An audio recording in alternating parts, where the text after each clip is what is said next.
Nah, bagaimana langkah kita? Langkah Rakat Prasaja adalah ingin memberikan pencerahan pada bangsa ini. Kita tidak ingin membuat gerakan sektarian atau membuat sekte baru. Karena saya lihat beberapa penggiat-penggiat budaya Nusantara ini, saya lihat, loh, larinya tuh membuat sekte baru gitu loh. Membuat kerajaan-kerajaan sekte. Ada dibentuk sang maha guru, terus siapa yang mau daftar jadi muridnya harus membayar, harus ada iuran tiap bulan. Kalau membayar iuran telat, sang guru marah-marah. Ini saya lihat beberapa penggiat budaya Nusantara ada yang membuat sekte baru seperti itu. Padahal kita berkali-kali kita sampaikan fakta. Ketika suatu bangsa mabuk dogma, ini melemahkan nalar. Kita tidak ingin seperti itu. Kita ingin bangsa ini bangkit. Tidak boleh bangsa ini mabuk dogma, entah itu dogma dayoh ataupun dogma lokal.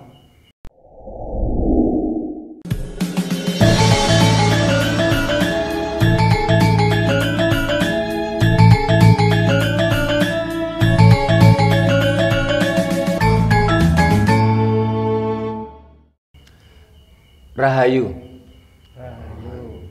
Para pemirsa Rakat Prasaja TV channel yang kami hormati, kita berjumpa kembali dalam kegiatan Yayasan Rakat Prasaja, Lembaga Pengkajian, Pelestarian dan Pengembangan Budaya Nusantara. Nah, para pemirsa, beberapa kali di kolom komentar di channel YouTube kita, ketika kita bicara tentang konsep ketuhanan, tentang berbagai ajaran-ajaran leluhur kita, ini seringkali di kolom komentar tuh bertanya, sebenarnya yang di video ini apakah membenci agama? Ada juga yang bertanya, apakah yang di video ini apa agamanya? Ada juga yang komentar bahwasanya kok orang ini membenci agama, padahal agama itu adalah merupakan sumber bagaimana manusia itu berbudi luhur.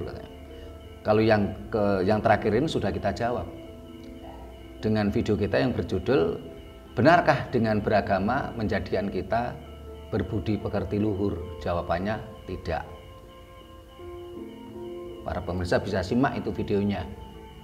Bahkan secara fakta di lapangan, agama menjadi sumber konflik, sumber permasalahan. Jangankan beda agama, satu agama mereka bertengkar hanya karena beda gurunya. Nah, karena itu kita akan bedah lagi saat ini dengan tema, perlukah kita berganti atau pindah agama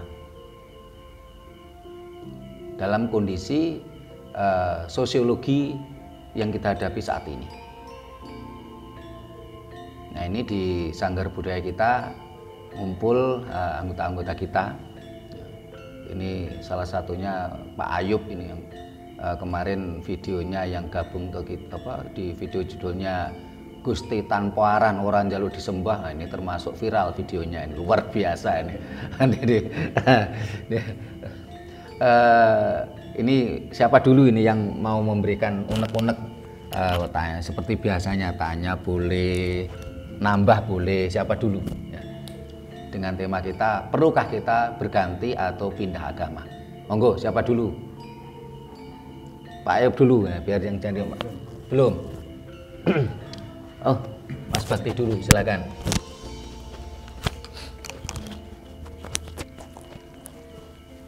Rahayu Romo. Rahayu. Nah, ini juga jadi semacam apa ya? Ya istilahnya ya bisa dikatakan unek-unek ya juga, ya kan.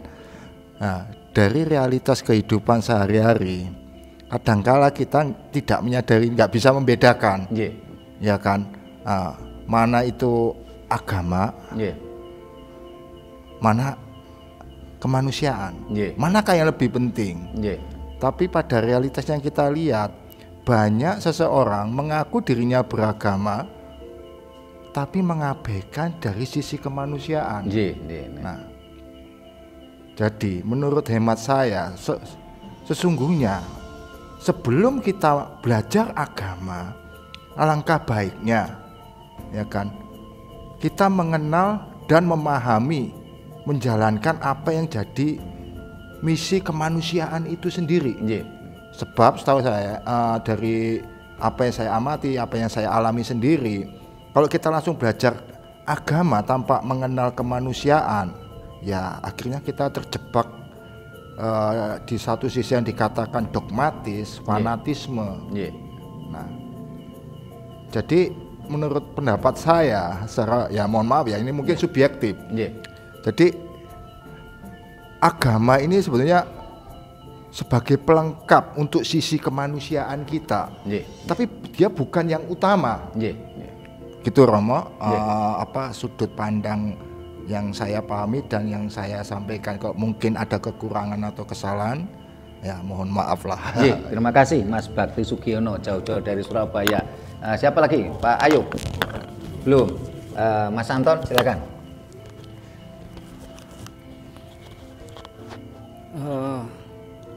Menurut saya ada dua pilihan, antara beragama dan tidak beragama. Bolehkah di Indonesia kita tidak beragama? Tidak beragama. Sekarang kita kan ideologinya adalah Pancasila. Atau yang kita kenal sekarang agnostik nih. Bagaimana tanggapan Romo itu aja? Terima kasih Mas Anton. Pak Rudi? Belum. Nah, para pemirsa yang saya hormati, demikian tadi dua unek-unek ya dari Mas Bakti Sugiono sama Mas Anton Wibowo. Mas Bakti Sugiono menitik beratkan tentang agama dan humanisme atau kemanusiaan. Karena selama ini banyak sekali orang yang mengaku beragama tetapi malah mengabaikan kemanusiaan. Dan itu memang sudah kita bahas kemarin juga itu di video kita yang berjudul benarkah dengan beragama menjadikan manusia berbudi luhur? Jawabannya ternyata tidak. Banyak orang yang beragama melupakan kemanusiaan.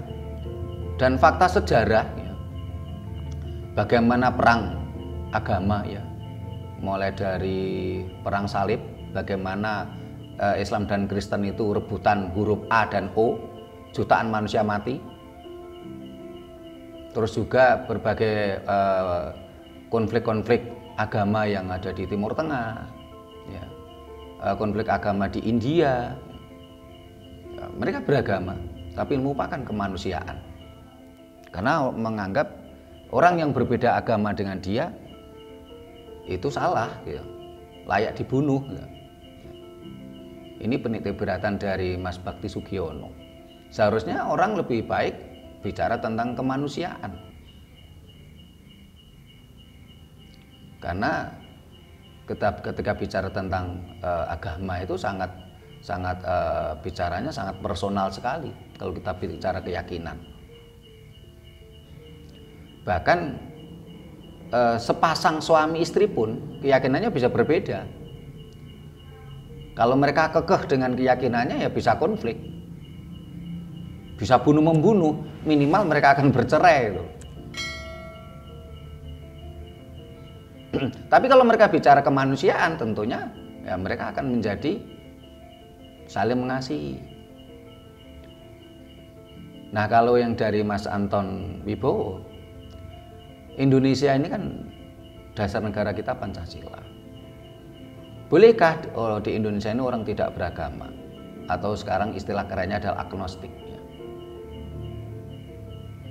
Ya tentu jawabnya sangat boleh gitu.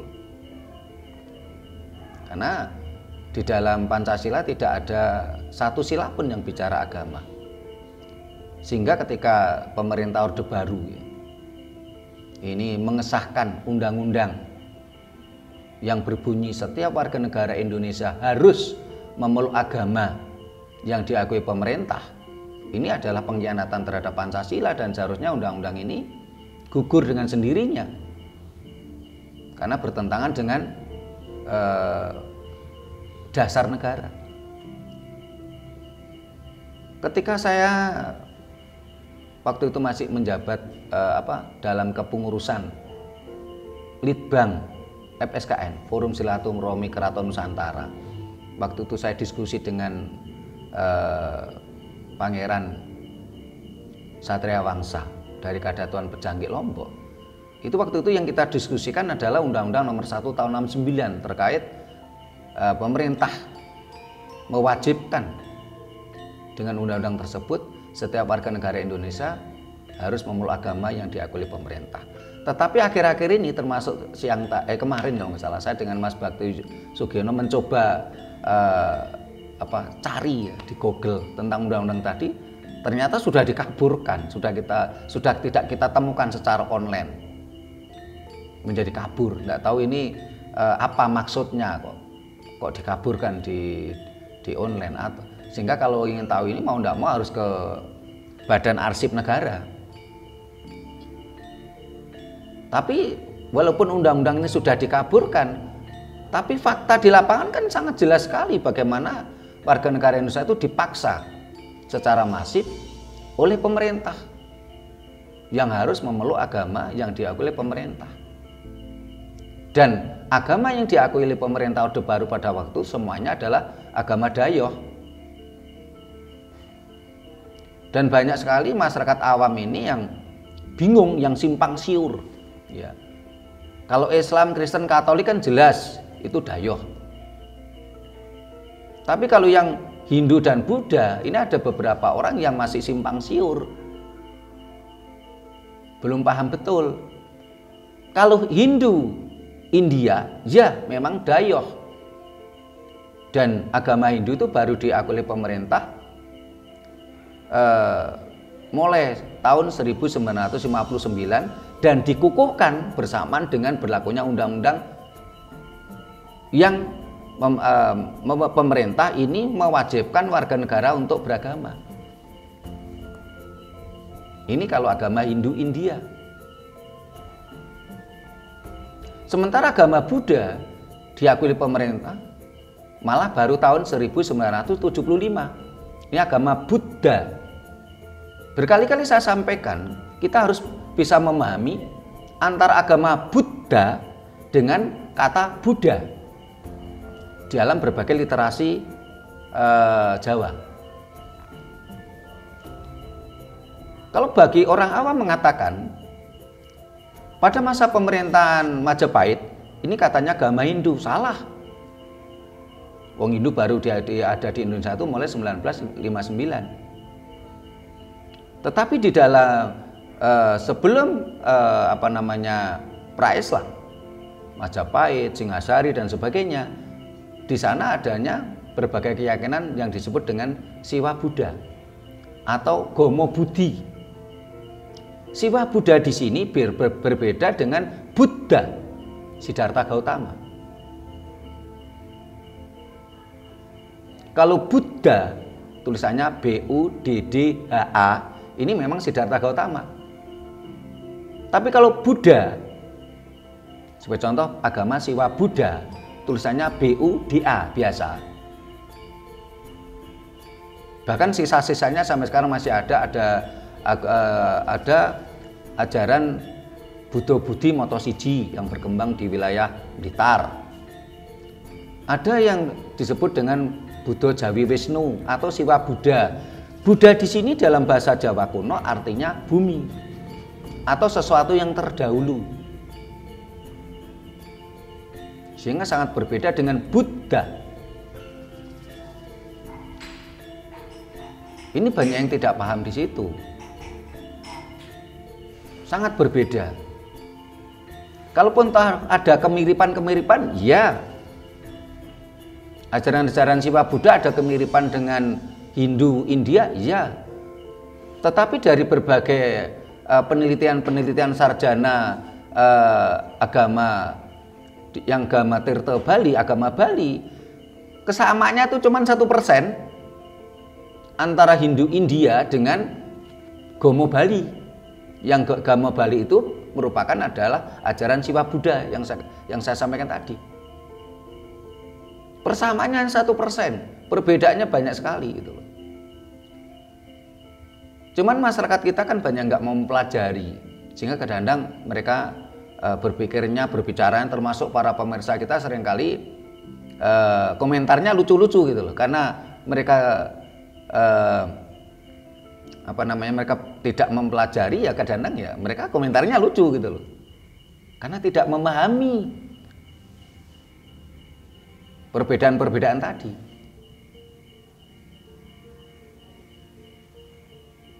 Jadi dari 5 agama semuanya agama daya, dan ini nampaknya ingin menghancurkan ajaran-ajaran leluhur Nusantara. Karena dari data sensus penduduk yang dilakukan oleh pemerintah Hindia Belanda, ini masyarakat di Nusantara, di wilayah ex Hindia Belanda, ini mayoritas berkeyakinan lokal, berkeyakinan ajaran Nusantara. Ini mencapai 70%. Antara 65 sampai 70%. Sementara Islam malah cuma 20%. Kristen cuman antara 5%. Yang lainnya tuh terpecah dari berbagai keyakinan. Mulai dari Konghucu, Tao, Lause, maupun keyakinan lain. Tapi antara 65 sampai 70% itu berkeyakinan ajaran Nusantara. Sehingga undang-undang tadi benar-benar berkhianat terhadap Pancasila. Nah, bagaimana langkah kita? Langkah Rakyat Prasaja adalah ingin memberikan pencerahan pada bangsa ini. Kita tidak ingin membuat gerakan sektarian atau membuat sekte baru. Karena saya lihat beberapa penggiat-penggiat budaya Nusantara ini, saya lihat, loh, larinya tuh membuat sekte baru gitu loh. Membuat kerajaan-kerajaan sekte. Ada dibentuk sang maha guru, terus siapa yang mau daftar jadi muridnya harus membayar, harus ada iuran tiap bulan. Kalau membayar iuran telat, sang guru marah-marah. Ini saya lihat beberapa penggiat budaya Nusantara yang membuat sekte baru seperti itu. Padahal kita berkali-kali kita sampaikan fakta. Ketika suatu bangsa mabuk dogma, ini melemahkan nalar. Kita tidak ingin seperti itu, kita ingin bangsa ini bangkit. Tidak boleh bangsa ini mabuk dogma, entah itu dogma dayoh ataupun dogma lokal. Keyakinan tetaplah ranah personal, bukan ranah publik. Seperti pada masa kerajaan Majapahit, Singhasari, dinasti Isana, dinasti Sailendra Sanjaya. Dan itulah yang digali oleh Bung Karno dan dicetuskan dalam bentuk Pancasila.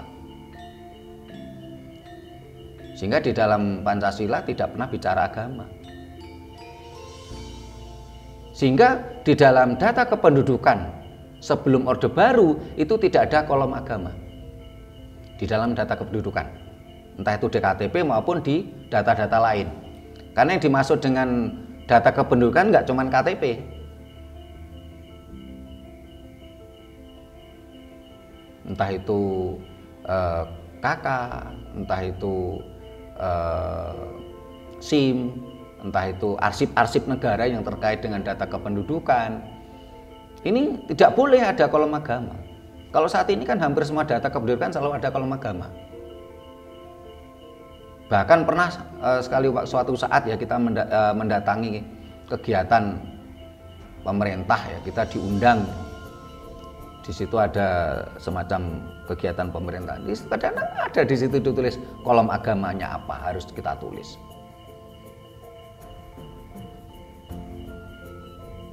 Sehingga ini satu memang mengkhianati Pancasila.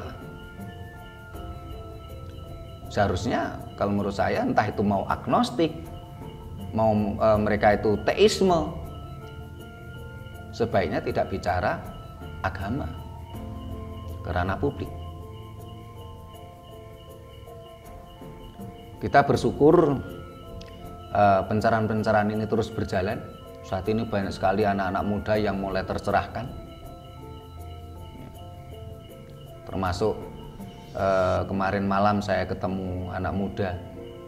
Dia kerjanya di Universitas Brawijaya Malang. Masih muda, kelahiran 94, seusia anak saya yang pertama.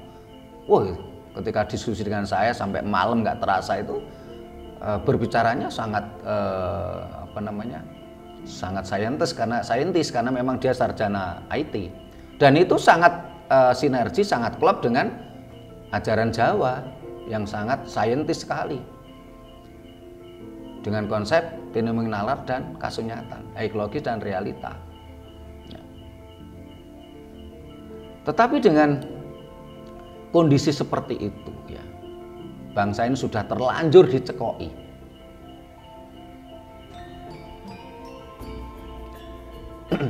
Supaya mereka beragama, walaupun kadang-kala bertentangan dengan hati nurani mereka. Banyak sekali saksi-saksi hidup yang bercerita, ya, karena dipaksa oleh pemerintah dengan undang-undang tadi, banyak di antara mereka menulis agama di dalam kolom data kependudukan, dalam kolom agama ini mereka tulis tidak sesuai hati nuraninya. Hati nuraninya sebenarnya nggak Islam, tulis Islam. Bahkan saya sempat ngobrol-ngobrol dengan tokoh agama non-muslim. Ini jemaatnya, umatnya, ini di KTP-nya agamanya Islam, tapi dia prakteknya tidak dengan ibadah-ibadah agama non-muslim. Ini banyak sekali seperti itu. Selain fakta pengalaman beberapa kali, ya, dan sempat saya ceritakan di video-video kita yang terdahulu, saya kedatangan dayuh keturunan Arab, ya. Dia melakukan pencarian Tuhan. Saya mau melayani dengan catatan, 1, pijakan kita ada haiklogis, 2, realita, 3, dengan dasar hukum alam atau serateles. Saya mau diajak diskusi, tapi kalau dia mabuk dogma, ya, dikit-dikit ngomong dalil, ngomong iman, ya saya tidak mau, karena kita buntu kalau bicara seperti itu. Karena iman dan dalil itu sangat unlogis. Ada juga saya kedatangan tamu yang dari tokoh agama minoritas. Dia tokoh. Dengan dialog sampai akhirnya mereka bilang, Pak, apakah kita perlu berganti agama, katanya, di KTP. Ya. Saya selalu jawab, untuk apa kita berganti agama? Ribet amat, nanti Anda malah dipersulit dalam sisi administrasi. Ya biarkan aja, itu cuman KTP aja. Yang terpenting Anda sudah tercerahkan. Kalau administrasi ya biarkan berjalan di sisi administrasi. Sampai suatu saat kita punya presiden yang berani mengembalikan kemurnian Pancasila. Undang-undang yang mewajibkan warga negara harus memeluk agama yang diakui pemerintah ini dihapus undang-undang tadi. Karena itu bertentangan dengan Pancasila.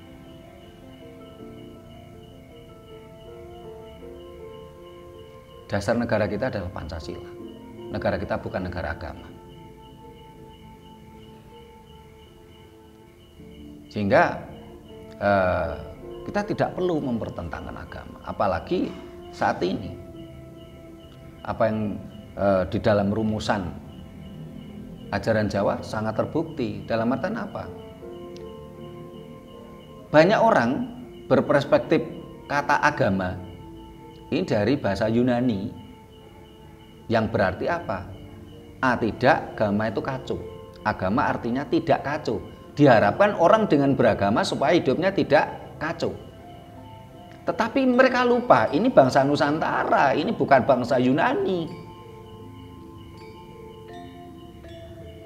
Bahkan saat ini malah bangsa Yunani mengalami kebangkrutan dari sisi peradaban. Ini bangsa Nusantara. Sementara dalam perspektif budaya Jawa, bahasa Jawa kuno, agama adalah tidak, agama itu aturan. Berarti agama tidak beraturan, dan ini yang terjadi pada bangsa kita. agama menjadikan kita kacau malahan. Persis dengan perspektif dalam bahasa Jawa kuno. Tidak, agama aturan. Agama berarti tidak beraturan, kacau, konflik. Hanya karena beda agama, kita sesama putra pertiwi kita bermusuhan.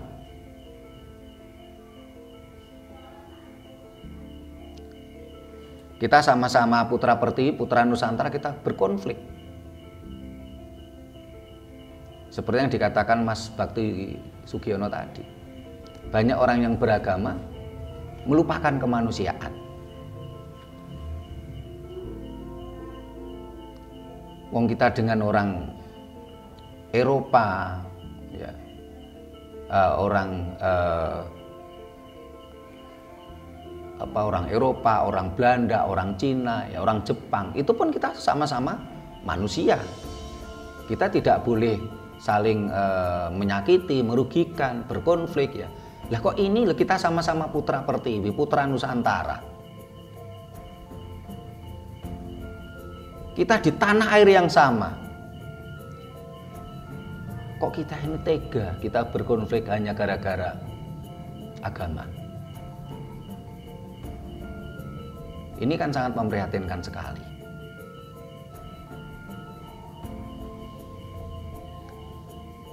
Sehingga yang kita harapkan adalah pencerahan. Nah, ini ada lagi yang mau ditambahkan, Pak Ayub? Belum. Mas Bekti lagi? Atau Mas Anton? Mas Rudi? Belum. Yeah. Nah, para pemirsa yang saya ceritakan tadi, ya, keturunan Arab melakukan pencarian spiritual. Ini bukan sekedar Pak Ayub, walaupun saat ini ada Pak Ayub gitu loh. Bahkan tadi siang saya ceritakan ini sama Mas Puji, sama teman-teman itu. Waktu itu saya mau membangun pagar keliling pekarangan saya. Dia lulusan sarjana pertanian Unbra. Dia melakukan perjalanan spiritual, dia datangi berbagai tokoh agama. Dia tidak menemukan jawabannya. Sampai dia mendengarkan siaran saya waktu itu di radio, datang ke sini. Awalnya saya nggak mau meladeni untuk diskusi karena itu tadi, kalau orang, saya pikir kalau orang itu mabuk dogma nggak akan ketemu dengan saya gitu loh. Daripada ribut, males, lebih baik kita kan bersaudara. Tapi dia telaten. Sampai pada waktu itu dia membantu tukang yang ngerjakan muat pagar itu, dia ikut angkat-angkat batu ya. Sampai saya itu kan ternyuh gitu lah. Akhirnya saya panggil, Mas, ikut duduk penggaweane sampean itu penggaweane tukang, wong tukang tak bayar wae. Wis sama rene ayo wis ngejak diskusi ayo. Saking dia itu telaten, antusias untuk melakukan pencarian. Setelah diskusi panjang lebar ya dia ujung-ujungnya seperti itu. Pak, saya manut Pak Sutrimo aja, sebaiknya saya beragama apa? Saya pikir, loh kenapa wong bicara tentang sekedar administrasi saja. Tujuan kita bukan itu. Karena tujuan kita adalah bangsa ini harus tercerahkan supaya menjadi bangsa yang merdeka lagi, tidak mabuk dogma, tidak menjadi budak bangsa lain. Sehingga kalau tema kita tadi judulnya, perlukah kita ganti garis miring pindah agama? Menurut saya jawab saya tidak. Tapi yang kita perjuangkan malahan bagaimana undang-undang yang mewajibkan warga negara Indonesia harus memeluk agama yang diakui pemerintah, undang-undang ini harus batal demi hukum yang lebih tinggi. Apa itu? Pancasila. Karena Pancasila adalah dasar negara, sumber dari segala sumber hukum di Indonesia. Seharusnya tidak boleh bertentangan. Kan ini bertentangan. Bahkan beberapa waktu yang lalu saya sempat ngobrol sama salah satu dosen perguruan tinggi Islam.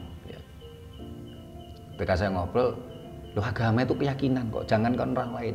Bapak sama istrinya aja keyakinan bisa beda. Dia mengakui, iya Pak, keyakinannya beda. Dia ngakui. Kalau di kolom agama sama agamanya, tapi keyakinannya bisa beda kok. Agama itu sangat personal sekali.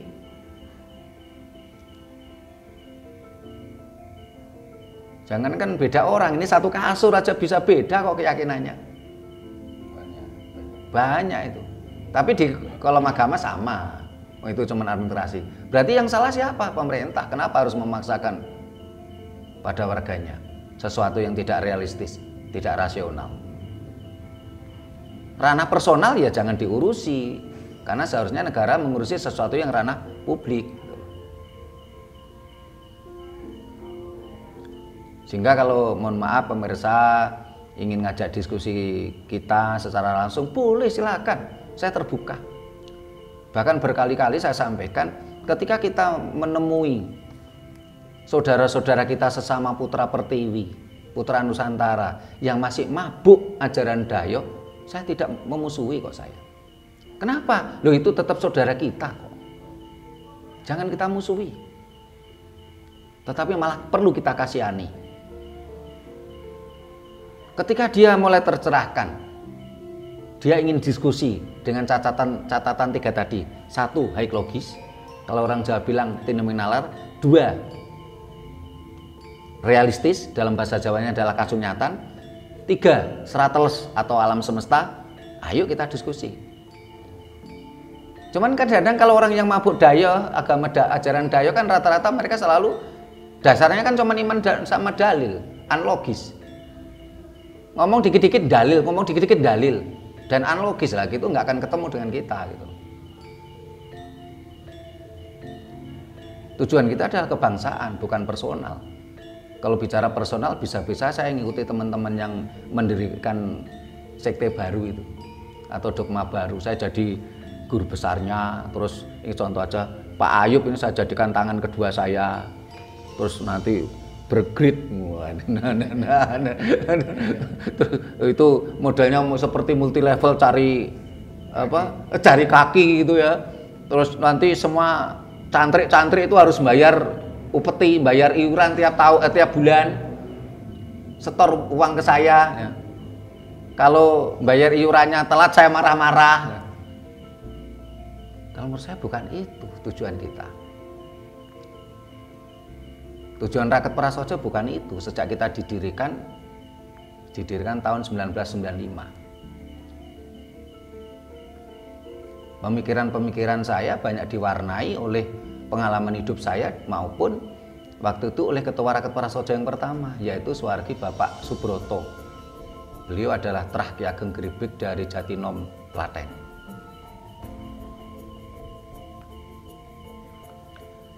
Jabatan beliau terakhir itu Kepala Dinas Pariwisata tingkat 1 Jawa Timur. Bagaimana bangsa ini harus merdeka, merdeka jiwa raga, tidak menjadi budak bangsa lain.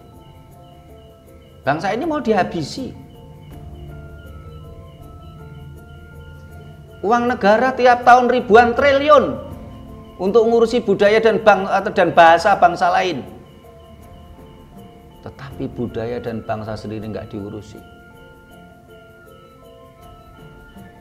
Bahkan siang tadi saya ngobrol dengan Mas Baktu Sugiono menemukan data Kemenku itu menganggarkan sekian ribu triliun.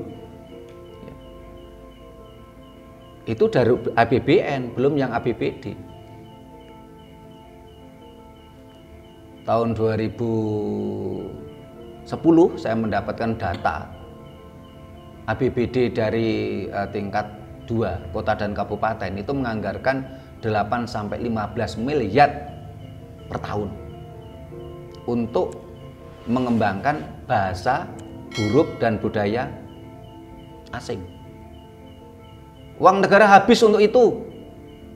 Sementara huruf, bahasa, dan budaya Nusantara tidak dipedulikan sama sekali, bahkan dibunuh pelan-pelan.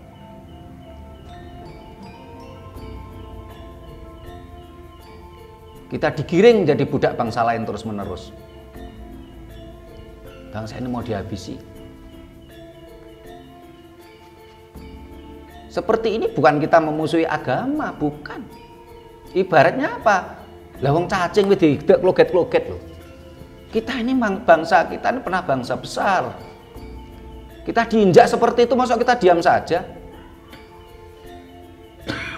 Ya kita berupayalah semampu kita.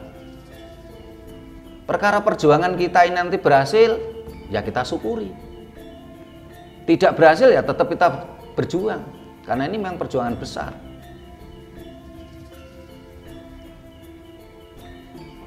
Saya yakin kalau nanti saya meninggal ada yang melanjutkan.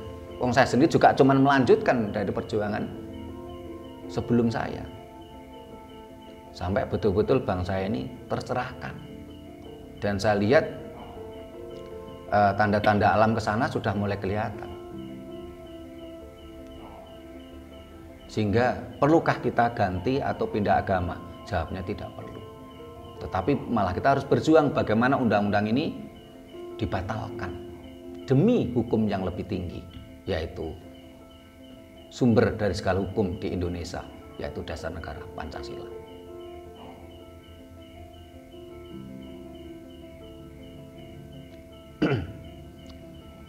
Saya banyak terima tamu hal semacam itu, dan saya siap terima tamu dengan catatan itu tadi, 3 hal tadi. Tapi kalau tidak memenuhi syarat 3 ini, ya saya tidak mau. Lebih baik kita jangan diskusi, kita ngopi bareng aja. Cangkruan, kita ngopi bareng, ya karena saya nggak rokokan, yang nyemil bareng gitu aja. Tapi kalau memenuhi syarat 3 ini, ayo saya ladeni, saya diskusi. Apakah saya orangnya pasti pintar? Belum tentu. Lembaga kami bukan lembaga dogmatis. Kami adalah lembaga kajian. Nama kajian apa? Ya jenengan kajian ya kajian. Apa yang saya sampaikan bisa dibantah, bisa diiyakan. Sehingga saya sangat terima kasih sekali. Ada salah satu pemirsa yang komentar gini. Analisa dan penjelasan narasumber sangat logis.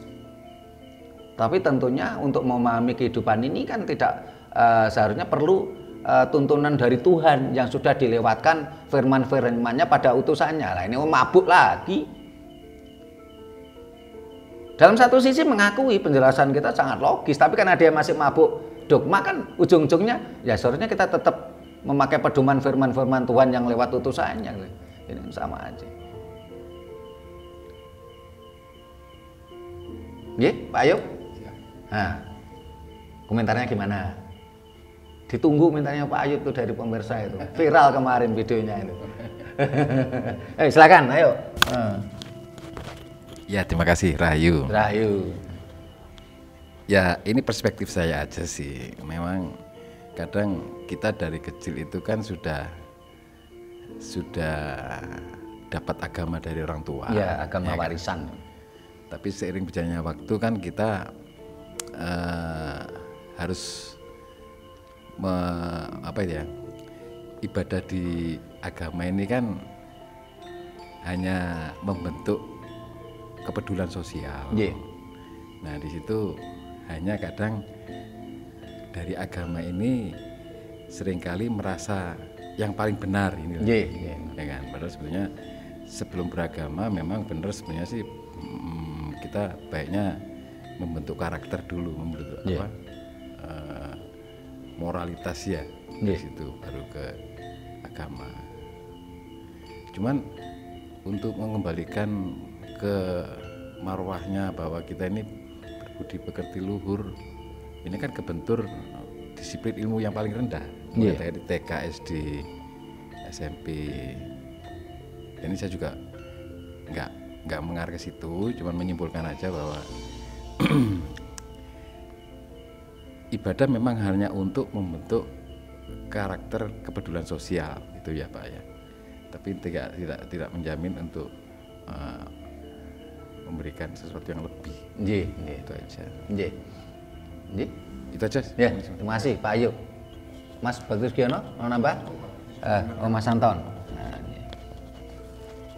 Bagaimana sikap kita apabila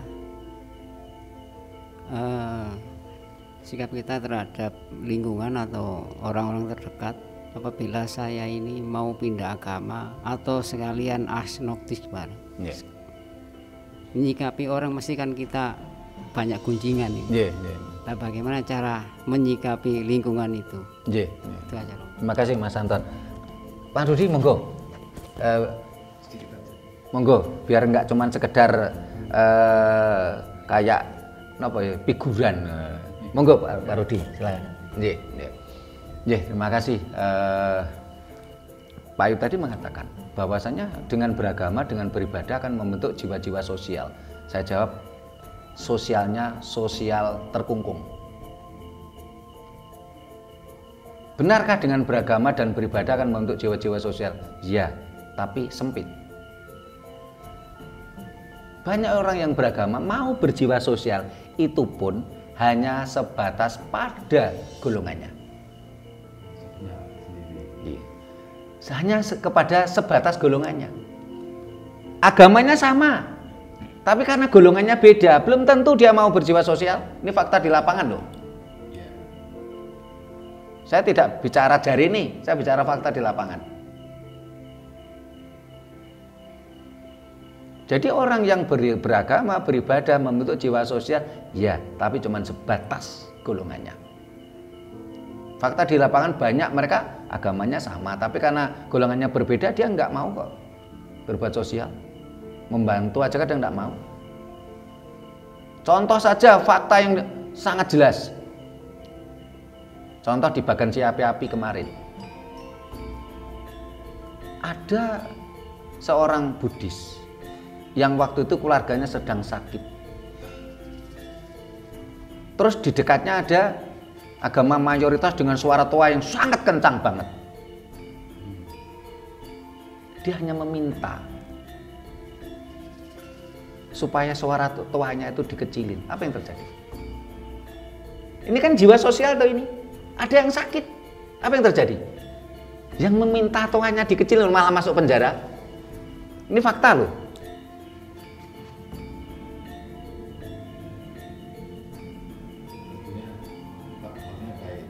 Maksudnya baik. Ya. Ini kalau ini jelas beda agama ya. Ada lagi yang sama-sama agama, agamanya sama. Terus waktu itu taruhlah ada hari kebesaran agama tersebut, ya, dia bagi-bagi entah itu sembako, entah itu daging, ya. Agamanya sama, tapi nggak satu golongan, nggak dikasih kok. Ini fakta di lapangan. Beda aliran gitu loh. Beda, sama agamanya tapi beda aliran. Ini fakta. Banyak itu. Berarti apa? Apa yang disampaikan Pak Ayub tadi? Apa dengan beragama, dengan beribadah itu akan membentuk jiwa-jiwa sosial? Iya, tapi sosial sempit. Sehingga kalau kita apa istilahnya untuk bangsa ini, saya sangat sepakat dengan kata-kata begini. Jadikanlah bangsa ini berbudi luhur, jadikanlah bangsa ini bermoral, tapi jangan jadikan bangsa ini berakhlak. Saya lihat tulisan ini bertebaran di Facebook kemarin. Oh, bagus juga nih tulisannya.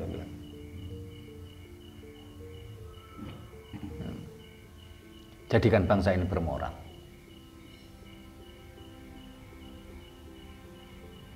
Apakah Pak ada perbedaan? Ada.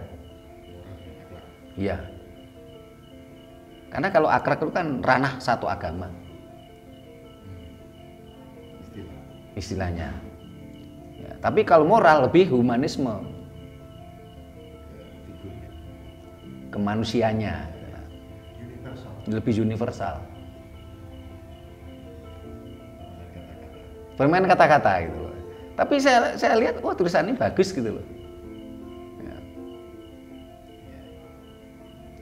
Apakah kita dalam artian membenci agama yang menggunakan istilah akhlak? Tidak, bukan ini, bukan itu endingnya. Tetapi bagaimana membentuk bangsa ini lebih humanisme, lebih universal, lebih Pancasilais gitu loh. Endingnya ke sana, bukan soal membenci salah satu agama, tidak. Karena kalau nanti agama dikembalikan pada ranahnya, ranah personal dan ranah publik dengan Pancasila tidak bicara agama, tentunya kan kita tidak lagi bicara tentang agama. Pak Ayub mau ke gereja atau ke masjid atau ke pura atau ke wihara, kan terserah Pak Ayub. Dan itu bukan masalah publik, bukan masalah saya, tapi masalah pribadi Pak Ayub. Cuman sayangnya, jadi saya tadi menggarisbawahi bahwa semua agama untuk ibadah itu kan membangun jiwa untuk kepedulian sosial. Cuman yang seharusnya kita harus merasa satu dulu, ya kan, baru mengenal agama. Ini akan lebih baik outputnya. Tapi kalau beragama dulu dengan membangun kepedulian sosial, tapi nggak paham bahwa kita ini sama, akhirnya merasa benar. Satu-satu dengan yang lain merasa lebih benar. Nah, ini yang menjadi konflik. Kan begitu, Pak. Nah, sebenarnya cuma itu aja. Tapi memang agama kan mengajarkan itu. Agama kan mengajarkan salah dan benar. Nah itu. Sehingga orang yang berbeda agama dengan kita salah. Orang yang berbeda keyakinan dengan kita salah. Nah, berbeda dengan humanisme.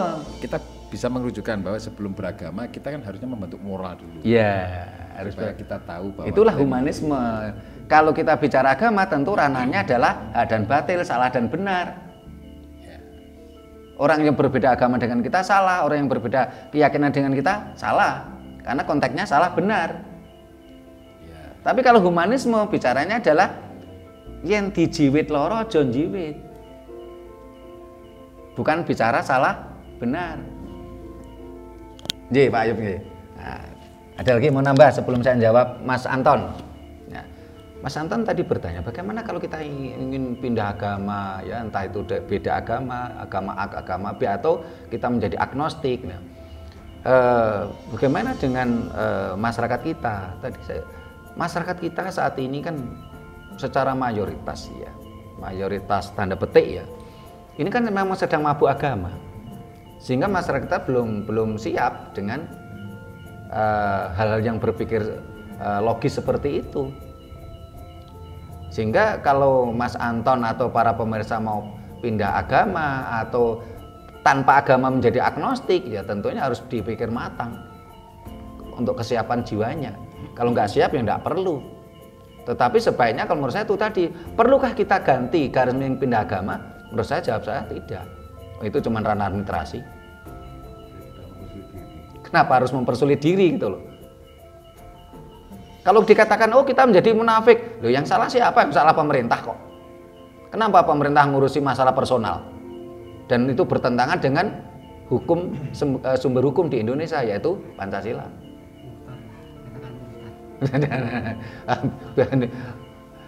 Kalau itu kan biasa saja. Dalam artian ketika ya itu tadi karena agama mengajarkan salah benar, ketika kita berganti agama kan otomatis orang lain kan menjadi ini kan seperti mafia ini. Oh ini taruhlah ini mafia, Raket Prasojo itu mafia. Oh, Pak Ayub keluar, oh harus dibunuh, saya perintah ke Mas Bagduksiono. Oh bunuh itu Ayub itu karena udah keluar dari sekte kita. Ini mafia ini. Yakuza itu.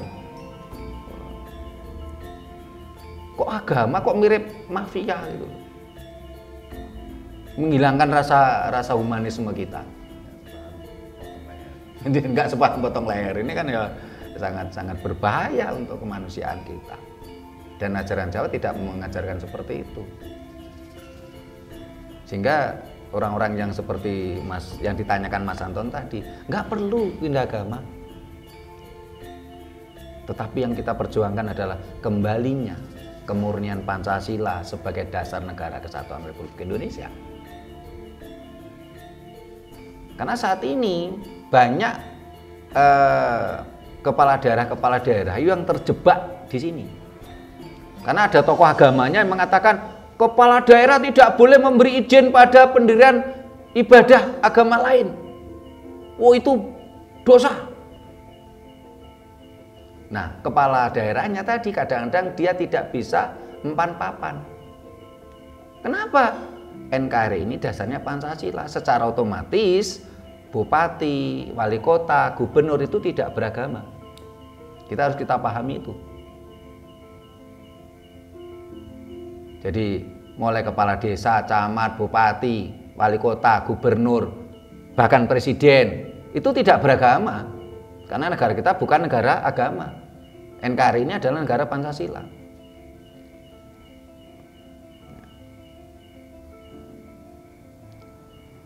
Contoh yang kemarin sedang viral ini. Siapa yang Bupati Purwakarta itu? Sampai dia menutup rumah ibadah karena alasan perizinan. Ini kan lucu gitu loh. Nah, karena terpengaruh oleh guru ngajinya. Ini kan ya lucu tuh. Loh, kalau personalnya siapa Bu itu boleh beragama, tapi kan Bupati Purwakarta kan tidak beragama. Pemahaman ilmu tata negara ini banyak yang tidak dipahami oleh para kepala daerah. Dan saya pernah ini ngobrol, saya teman dulu tuh teman akrab itu, seorang kepala desa di apa namanya, saya tidak perlu sebut namanya, nama desanya. Taruhlah saya anggap namanya itu si Yanto gitu aja, ini contoh. Dia kepala desa B sebagai contoh gitu. Kepala desa B ini tidak beragama, tapi Yantonya boleh beragama. Kepala daerah tadi saya katakan banyak, Bupati Purwakarta itu tidak beragama, tapi yang Bu siapa tadi namanya saya lupa ya, itu beragama. Sehingga ketika dia sebagai bupati, ya dia tidak boleh sektarian.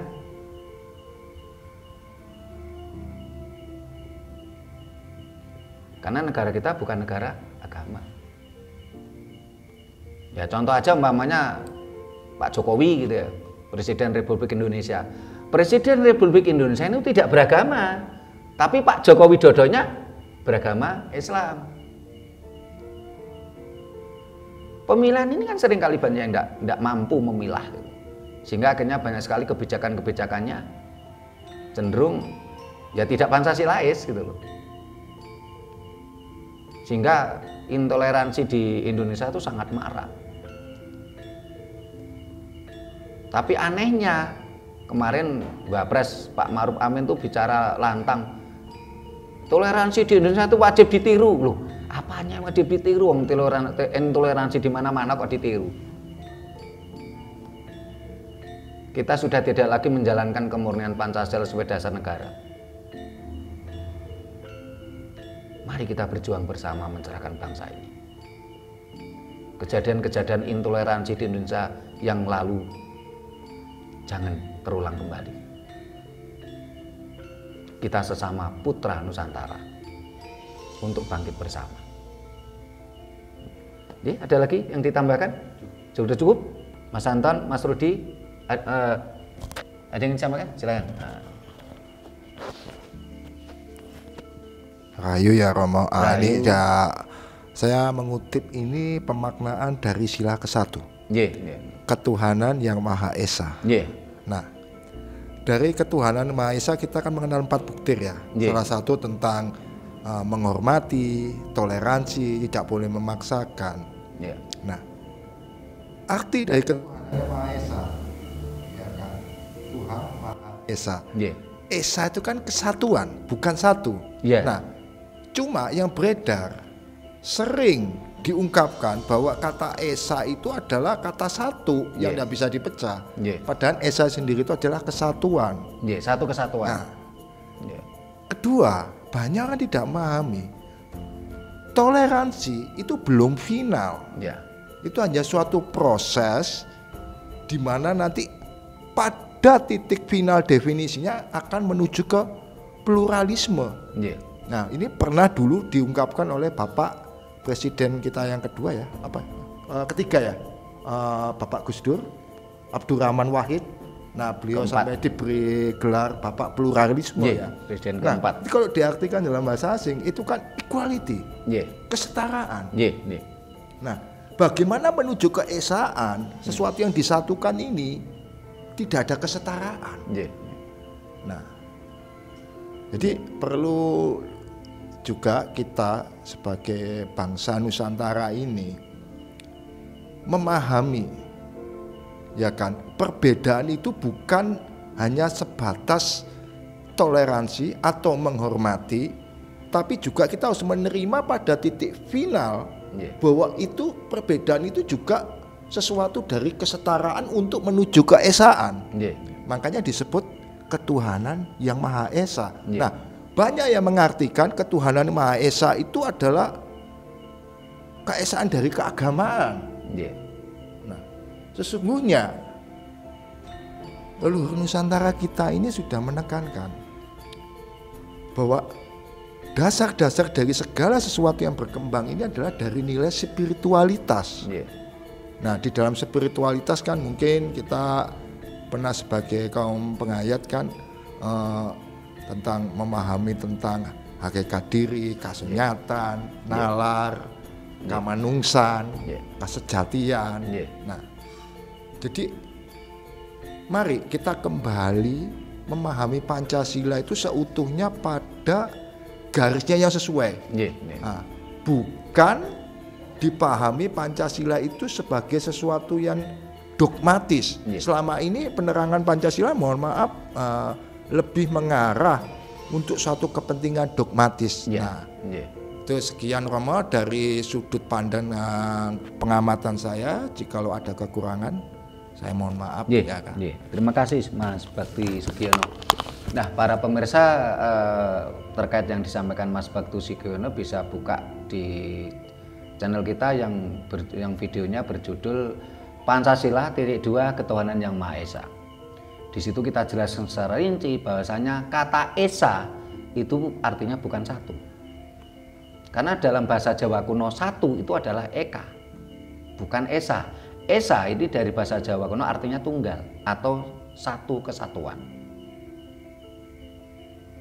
Selama ini memang oleh oknum-oknum tertentu diarahkan seolah-olah Esa itu artinya satu. Sehingga ketika sila pertama ketuhanan yang Maha Esa terus ada butir-butir kok mengarah pada agama, itu jelas pengkhianatan malahan. Seharusnya ketika bicara ketuhanan yang Maha Esa, saya tidak bicara agama. Karena kalau nanti bicara agama, ini akan terjadi sektarian. Sektarian akan bicara apa? Mayoritas dan minoritas. Padahal kita ini sama-sama bangsa Indonesia. Tidak lagi bicara sektarian, tidak lagi bicara mayoritas maupun minoritas. Sehingga di dalam video kita yang berjudul Pancasila _2 Ketuhanan yang Maha Esa itu kita jelaskan Esa artinya tunggal, sehingga ketika ada kelompok yang mengatakan Tuhan itu satu, sampai ada lagu dangdutnya, katakanlah Tuhan itu satu, bisa diayomi oleh Pancasila. Terus ada kelompok yang mengatakan Tuhan itu Trinitas, Tritunggal, ya diayomi oleh Pancasila. Ketika ada kelompok yang mengatakan Tuhan itu adalah Trimurti, juga diayomi oleh Pancasila. Tetapi Pancasila bukan itu, gitu loh. Tapi itu diayomi Pancasila. Karena kata Esa itu bukan satu. Sehingga oleh kelompok-kelompok tertentu yang mulai memahami ini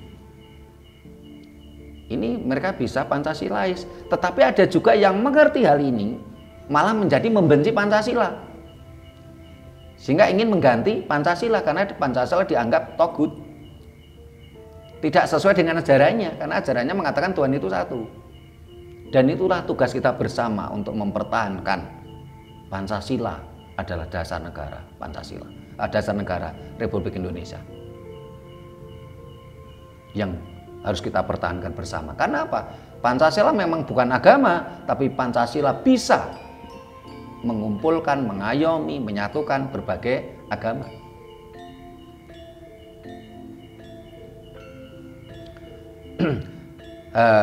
Sehingga ketika bicara Pancasila itu jangan mengarah pada dogmatis, karena itu tadi ketika suatu bangsa mabuk agama, bangsa ini akan lemah nalarnya, kita tidak akan maju.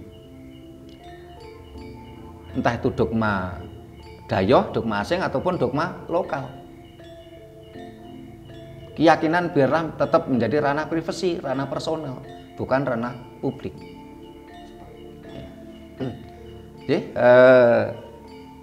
Sudah ada lagi? Sampun? Ya. Nah, para pemirsa yang saya hormati, demikian tadi bahasan kita dengan tema perlukah kita berganti atau pindah agama. Sudah kita bahas hal tersebut. Mudah-mudahan mampu memberikan pancaran pada kita semua, menjadikan bangsa ini tercerahkan dan akhirnya menuju kepada merdeka jiwa raga. Bangsa ini tidak lagi menjadi budak bangsa lain hanya karena iming-iming fata morgana. Sementara yang diiming-imingkan kepada bangsa ini mereka tidak punya, gitu loh. Ini kan namanya sebuah sesuatu yang istilahnya bangsa ini ditipu mentah-mentah.